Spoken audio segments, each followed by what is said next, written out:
আসসালামু আলাইকুম রহমতুল্লাহি ওবরকাতুহু। সম্মানিত দর্শক, ডক্টর মোহাম্মদ ইউনূসের ১৭ কিংবা ১৮ মাসের শাসন, এটিকে কিভাবে মূল্যায়ন করবেন? তিনি কি সফল হয়েছেন নাকি ব্যর্থ? আপাত দৃষ্টিতে মনে হচ্ছে সারা বাংলাদেশের মানুষ তার পেছনে লেগেছে এবং আমাদের দেশের যে চরিত্র, সেক্ষেত্রে ক্ষমতা হারালে মানুষের কাপড়-চোপড় থাকে না। ডক্টর মোহাম্মদ ইউনূসের সঙ্গে যারা জুটেছিলেন, যারা এসেছিলেন এই বাংলায়, অবস্থার দৃষ্টে মনে হচ্ছে তাদের বাকি জীবন স্বস্তিতে কাটবে না। তারা যা কিছুই করবেন তা আমাদের যে জনগণ কোনো অবস্থাতেই গ্রহণ করবে না। আপনি চিন্তা করুন যে ১/১১-র সময় সেই মঈনুদ্দিন ফখরুদ্দীন সাহেব, তারা কিন্তু অনেক ভালো কাজ করে গেছেন। কিন্তু এখনো পর্যন্ত এই বাংলার জমিনে মঈনুদ্দিন ফখরুদ্দীন এবং তাদের কোনো অ্যালাইড ঠিকমতো চলাফেরা করতে পারছেন না। এমনকি মঈনুদ্দিন ফখরুদ্দীন তারা আমেরিকার মাটিতে থাকার পরেও সেখানে কিন্তু বাঙালি অধ্যুষিত এলাকাতে তারা ঘোরাফেরা করতে পারেন না। ডক্টর মোহাম্মদ ইউনূস ক্ষমতা হারিয়েছেন অল্প কয়দিন হলো। হারাতে এই যে তিনি ক্ষমতা হারিয়েছেন, এই কথাটা বললাম জেনে শুনেই। মূলত পরিস্থিতি যেভাবে এগোচ্ছিল তাতে মনে হচ্ছিল যে তিনি ক্ষমতায় থাকবেন। এত সহজে তিনি ক্ষমতা দেবেন না। কিন্তু যেভাবে তেল করে একেবারে আব্বা করে, বলতে গেলে নিয়তির টানে ক্ষমতা যেভাবে হস্তান্তরিত হয়ে গেল, সেখানে কি আসলে ডক্টর মোহাম্মদ ইউনূসের কিছু করার ছিল? কিচ্ছু করার ছিল না। আমাদের বুদ্ধি অল্প, কিন্তু এই কথাগুলো আমরা অনেক আগে বলেছি যে তারেক রহমান সাহেব যেদিন দেশে আসবেন, ওই দিন থেকে যমুনার কোনো গুরুত্ব থাকবে না। তিনি আসার পরে তার কথা মতোই দেশ চলবে। এই কথা কিন্তু সেই ২০২৪ সনে আমি বলেছিলাম। বাস্তবে তাই হয়েছে। তো ডক্টর মোহাম্মদ ইউনূস যারা লোকজন আছেন, তারা কাদের কথা মতো চলেছেন, কিভাবে কি করেছেন আমি বলতে পারি না। তবে আমরা বাইরে থেকে যে জিনিসগুলো দেখেছি তাতে মনে হয়েছে যে তার কাজগুলো সঠিক হয়নি। আমরা সমালোচনা করেছি। আর সমালোচনা করার কারণে পান্না জেলে গেছে, সাংবাদিক পান্না, আনিস আলমগীর জেলে গেছেন। হয়তো সামর্থ্য থাকলে আমাকেও তারা জেলে নিয়ে নিত বা আল্লাহ আমাকে রক্ষা করেছেন। যে কোনো কারণে হোক আমি রক্ষা পেয়ে গেছি। কিন্তু আমরা যে কথাগুলো বলেছি মূলত, সেই কথাগুলি এখন বাস্তবে তাদের ক্ষেত্রে প্রযোজ্য হতে যাচ্ছে। ইন্টারনেটে একটি ছবি ভাইরাল হয়েছে। মনির হায়দার নামে একজন ইত্তেফাকে একসময় চাকরি করতেন, তার আগে জনকণ্ঠে চাকরি করতেন সাংবাদিক। রেপুটেশন ভালো না। শুধু এতটুকু বললাম, আমার সাথে একটা সময় টকশো করতেন, কথাবার্তা হতো। আমি তার অনেক কথা সমালোচনা করতাম। করার পরে উনি একদিন আমার হাত ধরে বললেন যে, "রনি ভাই, আপনি আমার সমালোচনা করেন, আপনার ভাবি তো আপনার টকশো দেখে, আমার অপরাধ কী?" এরপর থেকে আসলে মনির হায়দারের কখনোই সমালোচনা করিনি, অন জেন্টলম্যান গ্রাউন্ডে। এরপর দেখলাম যে অলানে ছাড়ে তিনি আমেরিকাতে চলে গেছেন। তো আমেরিকাতে চলে যাওয়ার পরে সাংবাদিক মাসুদ কামাল, তার কলিগ ছিলেন, তিনি তাকে চাকরি দিয়েছেন। তো তার কাছে শুনলাম তার আমলনামা, যেটা আমি জানতাম না। মানে কিভাবে তার চাকরি হলো, কিভাবে তিনি সেই চাকরি করতেন, ইত্যাদি, ইত্যাদি সবকিছু। এরপরে একজন রাজনৈতিক ব্যক্তিত্ব, মিরপুরে এস এ খালেক সাহেবের যে ছেলে সাজু, এবার নির্বাচনে দাঁড়িয়েছেন, তিনি কথা প্রসঙ্গে একদিন মনির হায়দারের কথা বললেন। তো মনির হায়দারের কথা বলার পরে তিনি একেবারে রীতিমতো আঁতকে উঠলেন, যে বললেন যে, "আরে বলেন কি? ও তো এই করেছে, আমার সাথে এই করেছে, আমার বিরুদ্ধে রিপোর্ট ছাপিয়ে তারপরে সেটা আমার কাছ থেকে প্রতি মাসে মাসে ওই আমাদের ১০,০০০ না ১৫,০০০ টাকা করে আমার কাছ থেকে নিয়েছে।" একই অবস্থা এহসানুল হক মিলন। এহসানুল হক মিলন যখন মন্ত্রী ছিলেন, তার বিরুদ্ধে একবার রিপোর্ট ছাপা হলো। আবার কি কারণে যেন এহসানুল হক মিলনের সাথে তার খুব ভালো বন্ধুত্ব হয়ে গেল। একজন সাংবাদিক আছেন পরিচিত, এহসানুল হক মিলনের পরিচিত। তো তার নাম মিস্টার পাটোয়ারি। বিটিভিতে একসময় কাজ করতেন। বেশ সিনিয়র সাংবাদিক। এখন টকশো করেন। তো তিনি একদিন গিয়ে দেখলেন যে এহসানুল হক মিলন যখন মন্ত্রী তখন তার সাথে একই বিছানায় মনির হায়দার শুয়ে আছে। তখন তিনি এহসানুল হক মিলনকে রীতিমতো একটু কটু বাক্য বললেন, বকাঝকা করলেন যে ২ দিন আগে যেই লোক আপনার বিরুদ্ধে রিপোর্ট করেছে আজ আপনি তার সঙ্গে গলাগলি করে বেডরুমে শুয়ে আছেন। আপনি তো মানে নির্বুদ্ধিতার একটা সীমা আছে। কথা সত্য মিথ্যা পাটোয়ারি সাহেব বলতে পারবেন আর এহসানুল হক মিলন বলতে পারবেন। আমি শুনেছি আর পাটোয়ারি সাহেব আমাকে এই কথা বলেছেন। আমাকে নিষেধ করেনি, তাই আমি কথাটা মিডিয়াতে বলে দিলাম। তো এই হলো মনির হায়দারের ক্যারেক্টারিস্টিক্স। সেই মনির হায়দার পূর্ণ সচিবের মর্যাদায় যখন ডক্টর মোহাম্মদ ইউনূসের কাছে এলেন এবং সারাদিন ঘোরাফেরা করলেন এবং এদের একটা সিন্ডিকেট আছে, মনির হায়দার, মোস্তফা সরোয়ার ফারুকী, আসিফ নজরুল, তারপরে এর সঙ্গে সঙ্গে আবার সেই আরেকজন ভদ্রলোক ছিলেন, মারা গেছেন, আমেনা মহসিনের হাজব্যান্ড ছিলেন। তো এরা সবাই একসাথে চলতেন। এদের অনেক অভ্যাসই প্রায় সেম ক্যাটাগরির।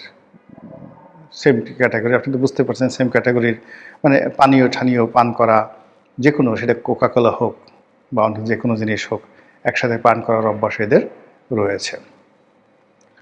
তো সেই মনির হায়দার আসলেন, তারপরে লুৎফে সিদ্দিকী আসলেন। লুৎফে সিদ্দিকী এই মানুষটি মানে কি বলবো, মানে এর বাবা আইজি সাহেব ছিলেন, খুব ভালো মানুষ ছিলেন। তারপর তার মা রেহানা সিদ্দিকী, তিনি একজন ভালো শিল্পী ছিলেন। এই ভদ্রলোক দেশের বাইরে ছিলেন, কিন্তু তার কথাবার্তা, অ্যাটিটিউড, মুখ বাঁকা করে ইংরেজি বলা, খুব স্টাইল করে ইংরেজি বলা, সব কিছু দেখে মনে হচ্ছিল যে সহজ কথাটা তিনি সহজভাবে বলতে পারেন না বা বলতে চান না। অনেকটা রবীন্দ্রনাথের হিং সিং ফটের মতো কথাবার্তা বলেন, মুখ একটু বাঁকা করে কথা বলেন, তারপরে একটু স্টাইল করে সেই একটু বাঁকা হয়ে বসেন, পায়ের উপর পা তুলে ক্রস লেগ করে বসেন। এগুলো বাংলাদেশি কালচারে যায় না। পশ্চিমা দুনিয়াতে তিনি আসলে কত বড় পদে চাকরি করেন, কি করেন, তার সফলতা কি আই ডোন্ট নো। কিন্তু তারকে যখন ডক্টর মোহাম্মদ ইউনূস এলেন, আমার কাছে মনে হয়েছে এই কাজটা ভালো হয়নি।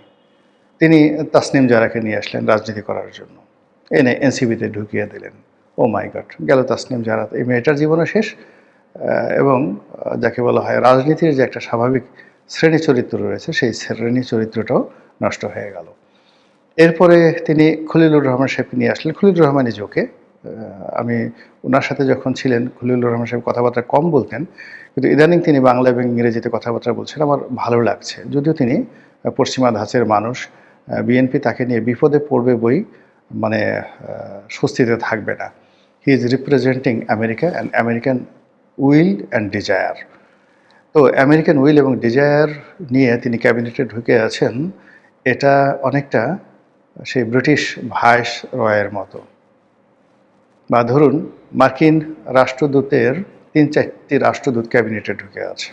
খলিলুর রহমান মিন্স ডোনাল্ড ট্রাম্পের ছায়া জনাব তারেক রহমান সাহেবের ভিতরে ঢুকে আছে, not to help, just to govern, just to instruct.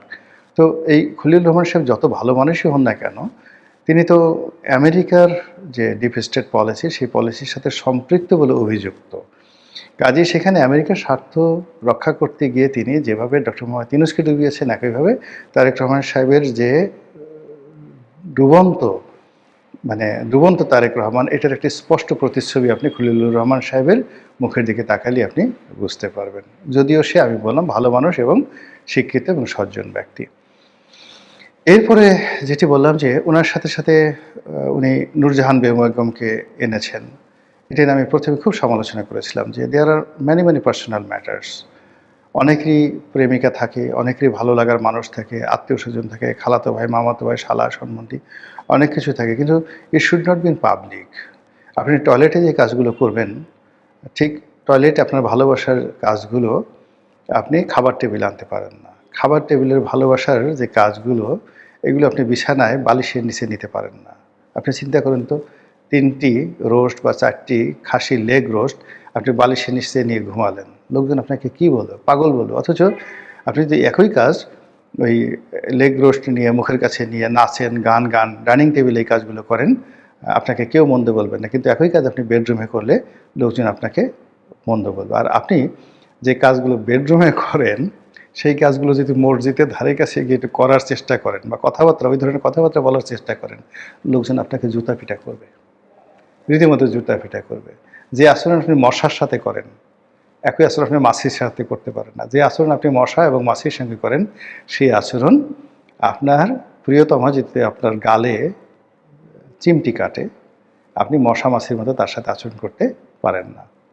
There R many many things. তো এখন ডক্টর মোহাম্মদ ইউনূস তার পরিবার, ঘর, সংসার, গ্রামীণ ব্যাংক এবং রাষ্ট্রের যে কর্ম সব একত্র করে ফেলেছিলেন।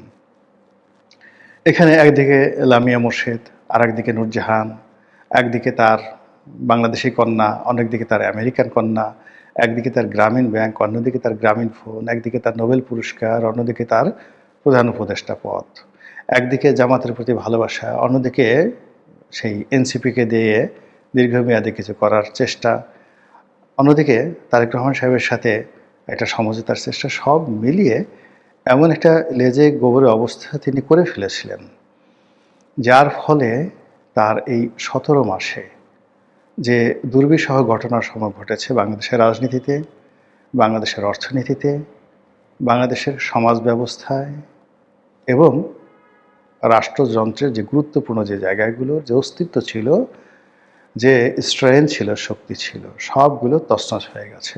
১৭ মাসের বিচার ব্যবস্থা, সেটা হাইকোর্ট থেকে শুরু করে নিম্ন আদালত, ১৭ মাসের পুলিশি ব্যবস্থা, আইজির অফিস থেকে শুরু করে থানা, ১৭ মাসের রাজনীতি, আওয়ামী লীগ, বিএনপি, জামাত, সবার মধ্যে যে পারস্পরিক যে সম্পর্কটা ছিল সব ভেঙে চুরে চুরমার খান খান হয়ে গেছে, যেটিকে বলা হয় ভাতৃঘাতী সংঘাত।